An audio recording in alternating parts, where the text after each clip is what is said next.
સુરતના Hirabag main road પર ભર ઉનાળે ચોમાસા જેવા દ્રશ્યો સર્જાયા હતા. મેઇન પીવાની લાઇનમાં લીકેજ થતાં હજારો લીટર પાણી રોડ પર વેડફાયું હતું. પાણીની લાઇન રાતથી જ લીકેજ હોવા છતાં પાલિકાના કોઈપણ કર્મચારીઓ દેખાયા ન હતા.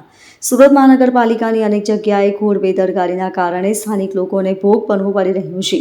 ત્યારે સુરતના હીરાબાગ સર્કલ પાસે મેઇન રોડ પર પીવાના પાણીની મેઇન લાઇનમાં લીકેજ થતાં રોડ પર ભર ઉનાળે ચોમાસા જેવો માહોલ સર્જાયો હતો. છેલ્લા 2 દિવસથી પીવાના પાણીની મેઇન લાઇનમાં લીકેજ હોવા છતાં પણ પાલિકાના કોઈ પણ કર્મચારીઓએ કામગીરી કરવાની તસ્દી પણ લીધી ન હતી. થોડા દિવસ પહેલા સીમાડા સરથાણા વિસ્તારમાં પીવાના પાણીની મેઇન લાઇનમાં લીકેજ હોવાથી પાણીની લાઇનને રિપેરિંગ કરવામાં આવી હતી. ત્યારે ફરીથી હીરાબાગ વિસ્તારમાં પીવાના પાણીની મેઇન લાઇનમાં ભંગાણ સર્જાતા હજારો લીટર પાણીનો વેડફાવ થયો હતો.